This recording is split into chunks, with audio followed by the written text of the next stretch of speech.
telling you they pull, I'm telling you. Here we are on Lake Stockton, fishing with a real good friend of mine, Marvin Yarnell. Look what a white bass. Ain't that a dandy? I'm telling you, he's something. No telling what you're going to catch on Lake Stockton. We're going to go out today and we're just going to fish and we're going to catch whatever will bite. It really don't make any difference. We're going to fish these wind-blown points. We may catch some smallmouth. We may get some largemouth. Who knows, we may catch a big white bass. And also today, we'll get some sound advice on enjoying the great outdoors year-round. Well, I woke up this morning, it's 5 degrees below zero. Whew. You ever thought how hard it is to stay warm when it's 5 degrees below zero, let alone outdoors hunting or fishing? I tell you, I got some information today that I think will be real helpful to you to show you how to stay warm, and not only stay warm, but enjoy it. So stay with me. I'm Hank Parker. 1, 2, 3, 4.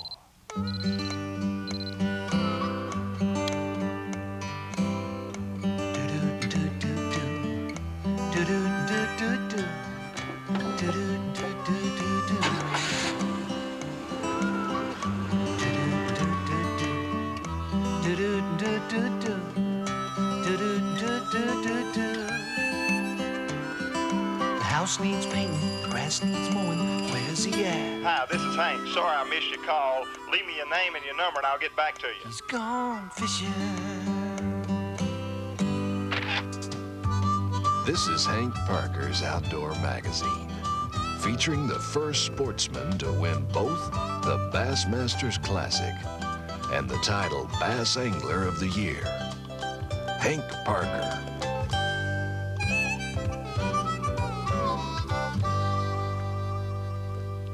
Marvin, I guess what we ought to do is go out here and get on this ridge. What you got here, you know, we fished this thing last year and did pretty well with the smallmouth. This ridge actually extends out, just like you see this bluff here coming from the dam. It's a ridge that extends on out in here in the water and comes out about 300 or 400 yards out from the shore. It's a high place, about 14 feet deep, falls right off into the immediate channel with your dam here. Smallmouth should be up on the lip, but they could be really anywhere. Last year we caught them halfway in. So. Yeah, actually that's a hump that comes out and turns and comes across the front of this thing, and those smallmouth hang right up on that hump, and those Kentuckys do too. That's a lot of fun. I really like structure fishing. You know, it's enjoyable, and probably the majority of my fishing is fishing at targets that you see on the shoreline. Yeah. But I really enjoy fishing, getting out here with a chart recorder and a depth finder and marking your ledges and your humps and your ridges and putting a marker out on it and fishing underwater structure. This lake has lots of underwater structure in it, and some of it is recorded, but most of it isn't. Right. There's a lot of ponds and a lot of little pond dams and things that are in here that aren't on any maps, and it's amazing how much fish that you find on those things once you locate them. There's even old cemeteries. Oh, I missed that fish. That fish was up on that ridge, did the same thing, hit the bait and drop it.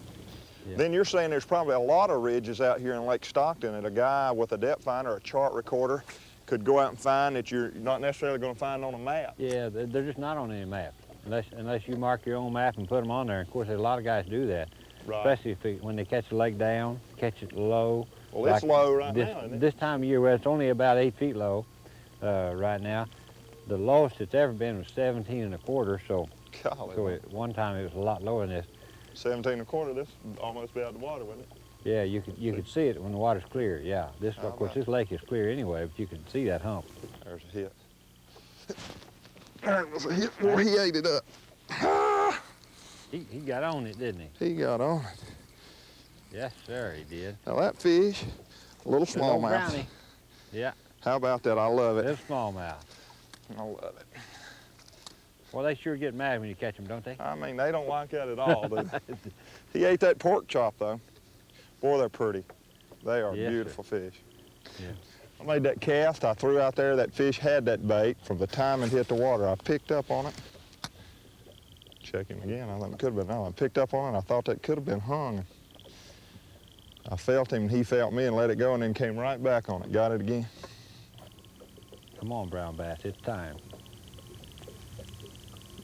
thought he picked it up on the way down. I believe he did. Maybe. No, he didn't. He's not there. You know, it's amazing how I catch so many little fish and miss so many big fish. I'll go out and catch 2 or 3 10-inchers and miss 4 or 5 8-pounders on the same hole.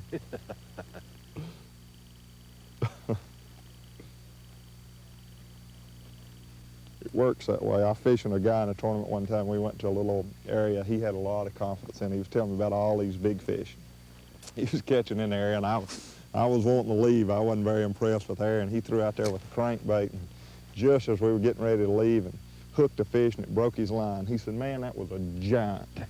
So he wanted to stay, so we stayed a little while, and we were there about 2 or 3 more minutes. That fish, about a 6-inch fish, come up and tried to throw the crankbait. I said, "There's your giant." Let's yeah, go. there's a giant.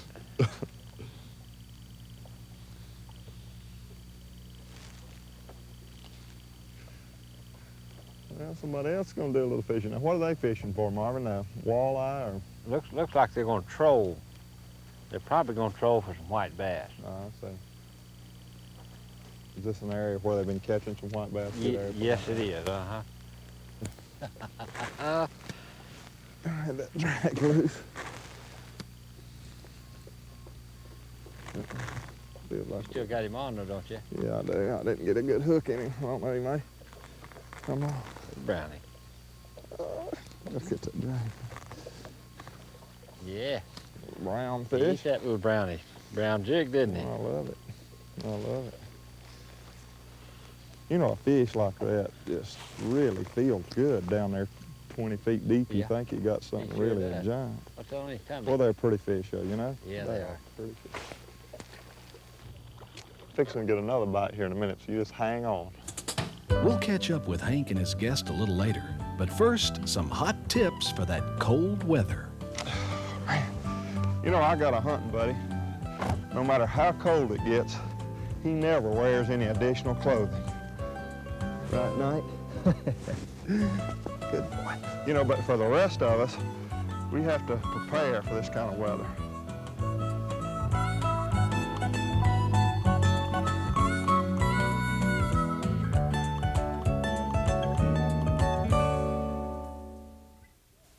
Are you fishing trilene again? You bet. I always do. Oh, there he is. He's in a brush. Most big-name professional tournament winners fish trilene. Trilene has a thin diameter, casts well, and is up to 20% stronger than other leading lines. You can really lean on mean trilene. Berkeley Trilene, America's extra strong premium monofilament. It's hard to believe a line that thin can be so strong.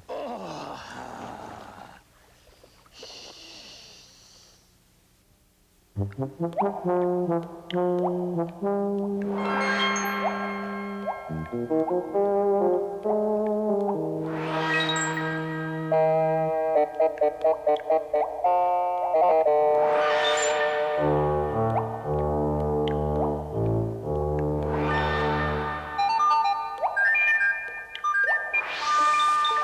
revolutionary fish formulas are used by the world's best fishermen. Enough said? At last, the ultimate in fish finding technology, Humminbird's LCR Liquid Crystal Recorder, the depth sounder that bridges the gap between flashers and charts, combining the best features of both. Now the most advanced concepts in sonar are combined with state-of-the-art microcomputer innovations to bring boaters and fishermen more features and more fish finding versatility than any other depth sounder on the market. LCR, the creation of a new generation from Humminbird. There are 3 ways you can try moving closer to these fish. With a gas outboard, with a noisy electric, or with a quiet Minn Kota electric. To a fisherman, the choice is black and white. Minn Kota, the quiet power that catches fish.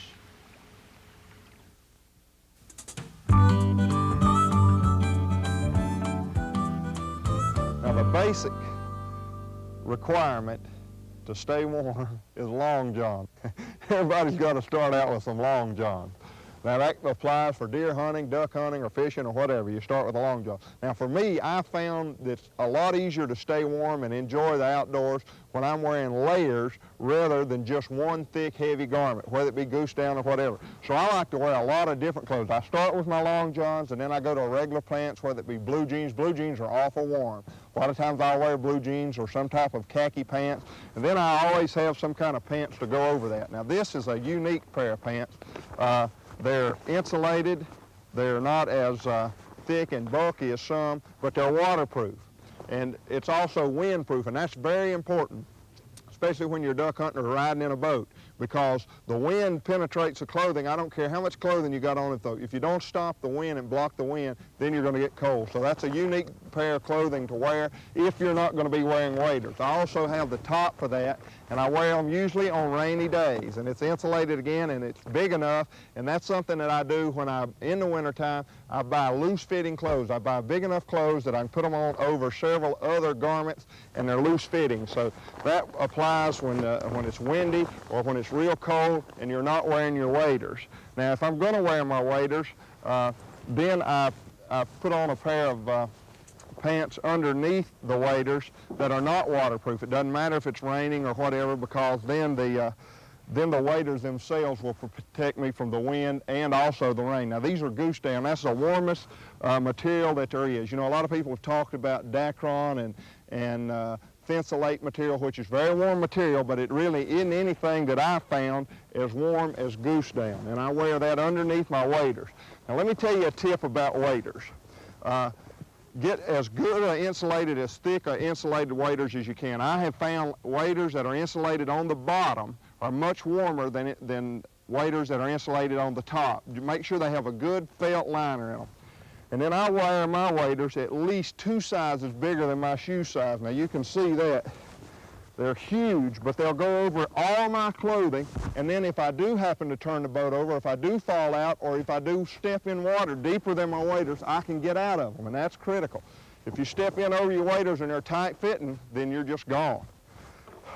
So that's pretty well, and one thing that I left out that's very important is you gotta have some good socks. I usually wear 2 pair of these real thick wick dry socks. When I say wick, what they are is they're a wax-coated sock that's a material that does not absorb water that's next to your feet, or doesn't absorb perspiration. That way it keeps your feet dry and your feet will stay warm. Now one thing about it, when you dress with all of these clothing and you go to put out your decoys or you're walking to the blind, you can get awful hot and start to perspire. When you do that, you get cold. So you put all these clothes on to stay warm, keep them well ventilated until you get into the area where you're going to hunt or where you're going to fish. Keep it open. And then when you get there, then you zip up and tighten up and stop all the air leaks. Now that pretty well covers duck hunting. Now let's go to deer hunting. You know, there is one thing I forgot in duck hunting. I can't believe it. The most important thing, and that's my mask. I always wear that mask when I'm traveling, when I'm going in by boat in the morning before I start. I can't hunt out of it. I can't shoot out of it. And it's very uncomfortable to wear all day hunting. But the gloves, the mittens, and the mask are essential for transportation in the boat. So I always use those. I use those duck hunting. I use them fishing. I use them deer hunting. Now deer hunting is different from duck hunting.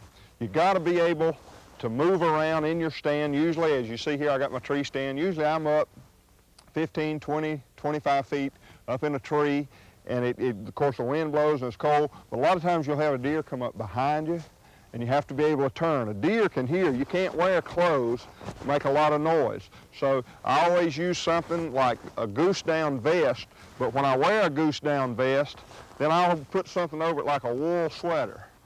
Something that you can move in that won't make any noise, and you can turn on the deer or do whatever you need to do. Or a chamois cloth shirt. I always wear this as a neat item because I'll get a shirt that's maybe 3 or 4 or 5 times too big, and then no matter what kind of clothing I have on, if it's real cold and I have to wear some goose down that makes some noise, then I can put this chamois cloth shirt over the top of it, and that works out real neat. Bow hunting is different from gun hunting. Bow hunting, you know that deer's got to be close, and you know you have to be absolutely quiet. So I won't even wear clothes underneath that make noise. I wear cotton stuff, all cotton, real quiet, easy to move. Oh, wait a minute, there is one more thing, and probably the most important. and that's your boots. Well, one thing about deer hunting, when you're in the stand, you got to have some warm boots, but it's awful aggravating if you got to walk a long way. You may want to start out in a pair of boots like I have on here, which is a good insulated boot, but it's comfortable to walk in. You don't have any problems walking through the woods. These boots are a lot more bulky and a lot more difficult to walk, but they'll keep your feet a lot warmer. Last but not least, we'll talk about fishing. You know, fishing is a little bit different from the hunting. I try and be just a little bit more fashionable when I'm fishing.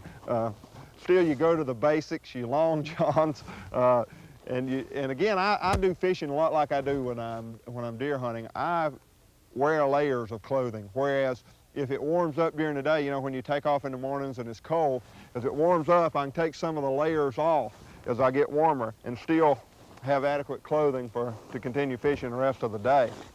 One thing that never leaves my boat, there's two things that never leave my boat besides my rods and my tackle boxes, and that's rain gear. And rain gear can not only be effective when it's raining outside, but it can also be very effective in keeping you warm. You know, we drive these boats 50 and 60 miles an hour, and that will keep you warm and break the wind under those kind of speeds. So I always have a rain gear, a rain suit, pants, and a top, and I'll wear that when it's cold and I need something for a good windbreaker. And again, I don't go anywhere without my trusty old mask. Isn't much to look at, but I'll guarantee you won't believe how warm that'll keep you when you're going down a lake 50 or 60 miles an hour. Then I have my mittens. I always use some goose down mittens. You know, mittens are a lot warmer than gloves, by the way, so I always wear mittens when I'm driving the boat. Of course, you can't wear them when you're fishing, but I wear a little cotton glove on both hands, and I can still feel that, you know, you still got good sensitivity in your rods, and you can still feel that with these little cotton gloves, and it'll help keep you warm. And then I just wear my regular goose down coat, and I like overalls, bib type overalls filled with goose down for cold weather fishing. A lot of people wear the burr suits or the whole suit. I prefer to wear the bib overalls and the top. I think I can stay warmer like that, and it's a lot more comfortable. It doesn't hurt your back or bind you as bad. So that's some good fishing paraphernalia. And I always wear me some kind of sweatshirt or wear some type of sweatshirt underneath my clothes, and then again, when it warms up, you can just kind of take them off and still have something to keep you warm. I think these tips will really help you stay warm. Try it next time you go out and it's cold like it is today. Whew.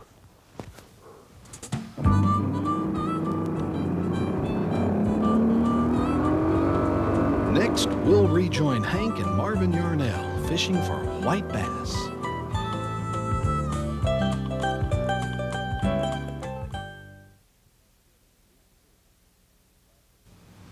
The jigging pig and the plastic worm. You know, it's two of the most popular baits on the market today. And there's probably 100 different plastic worms and jigs available, but two of my favorite are man's auger tail, the worm that swims in the middle, the flipping waggler, a plastic worm that has more action on the fall than any bait I've ever used, and Stanley's tricolored jig trail with man's auger frog. Probably the deadliest big fish combination available. Now, I've put these lures together along with the Fenwick 20 satchel box to make them available to you on a Hank Parker Outdoor Magazine special offer. Let me show you what I put together. The Fenwick 20 has an amber lid that is see-through. You have adjustable dividers and positive drawdown latches making the box waterproof. We have two 20 packs of man's flipping wagglers, two 20 packs of FS 454 coated auger tail worms, two Stanley jigs, one with a Magnum flipping hook, the other with a lightweight casting hook for light line use, and a pack of auger frog trailers, my favorite trailer. This is the finest fishing value I know of anywhere today. Hank's lure pack and tackle box can be yours for only $19.95 plus shipping and handling. Send check, money order, or call toll-free. Order yours today.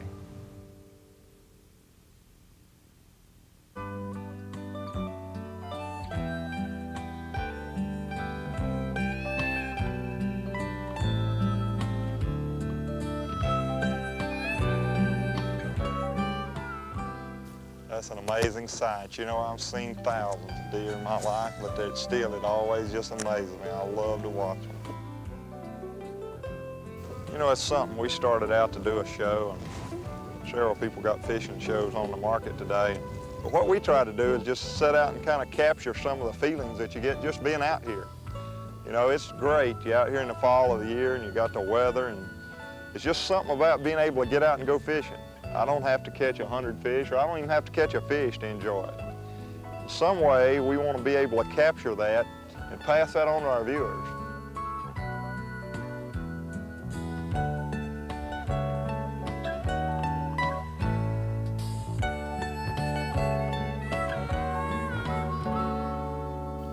You got a fish? I ain't believing this. We got a double. I don't know if I'm over you or under you. What you got? You got a white bass? Yeah, I got a white. I got a smallmouth. Can you believe this? A double. Boy, that's a big old white bass. Is that dandy? That looks kind of like a Look at hybrid. that little old buzz bait. Man, boy, this is a dark fish here. Golly, man, look how dark this fish is. Yeah. Pretty Yeah. fish. That's Pretty fish. so. Yeah. All I right. think he's got some brothers right here. A double, a smallmouth, and a white bass. He hit way out.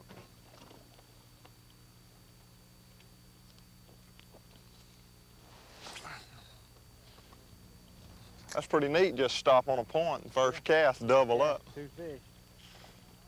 I gotta get on, I might get serious and get out of my life jacket now.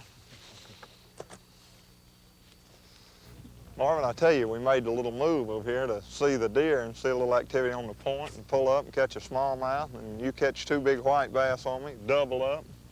It's a little bit different type structure here. These banks are not as sharp as drops as what they were down by the dam that we were fishing up. No, they're not as deep water. Of course, that wind's blowing right in on these points, and that's why these whites are in here working, feeding on these shad. Is that fairly common to catch the white and the smallmouth together like that? Yeah, they do run together some. Those smallmouth feed on shad too, and they get right in there and eat right with those white bass. Right. That's weird. That's a total different type pattern, you know, than what we were fishing the smallmouth before.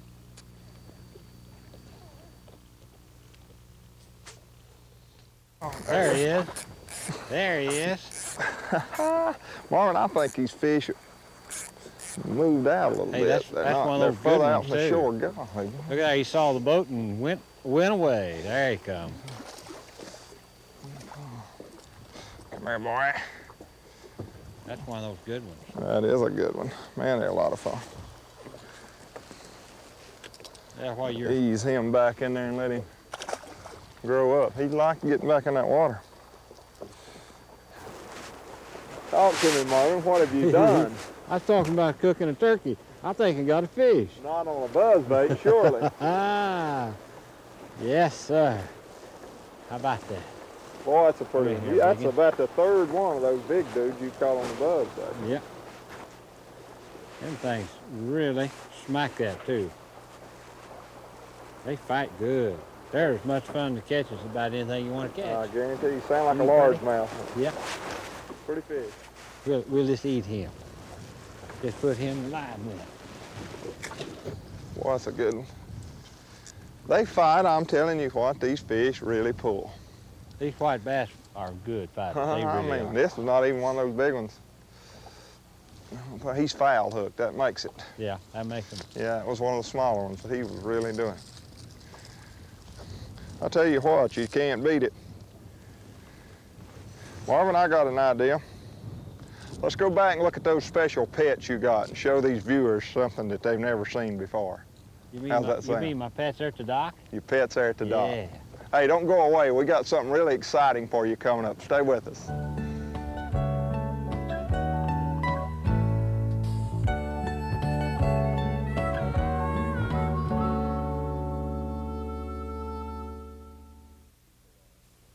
At Ranger, people are important. People like Garland Hurst and Randy Hopper that have helped build every boat. That kind of experience is hard to beat. Because we fish, We listen to our friends who own Ranger boats. Their ideas frequently are the best ones. Most of our boats are still being used, and we've been building them over 15 years. That Ranger quality goes into each boat we build, one boat at a time. Hank Parker's Outdoor Magazine, where each week Hank Parker, one of America's finest sportsmen, will take you on an entertaining journey into the great outdoors. Join Hank and his friends for some of the finest fishing this side of heaven, and meet some of the world's most amazing animals to boot. Hank Parker's Outdoor Magazine. Now don't you go away. Hank will be right back.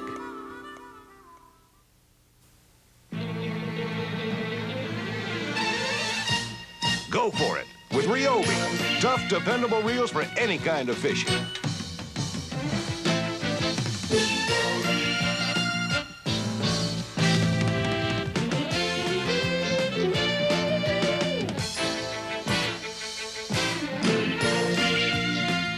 Ryobi. There's never been a better reason to go fishing. It's cool running up that lake. Fast this boat run. Kind of brisk. Yes, sir. This ain't gonna move. See. Get right along. Man, that was a good day. I really enjoyed that.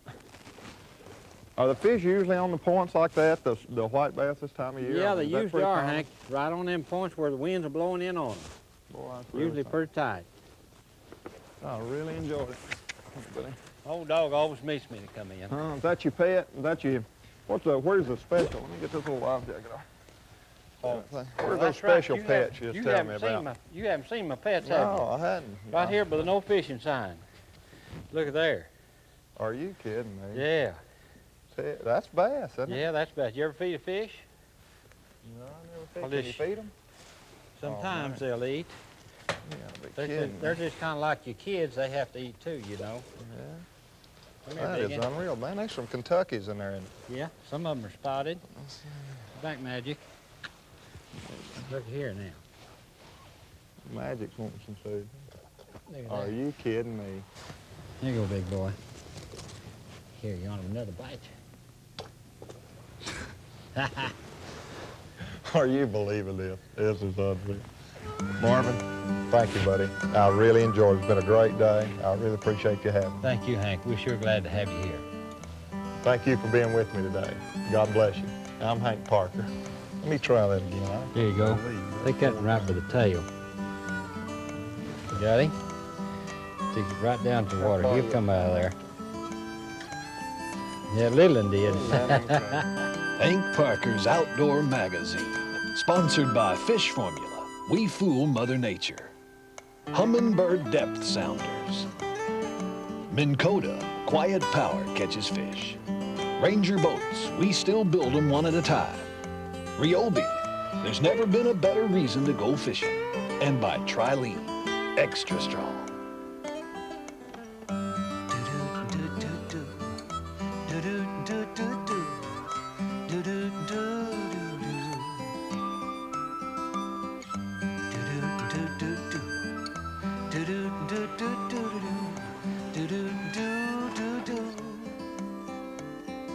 The house needs painting, the grass needs mowing.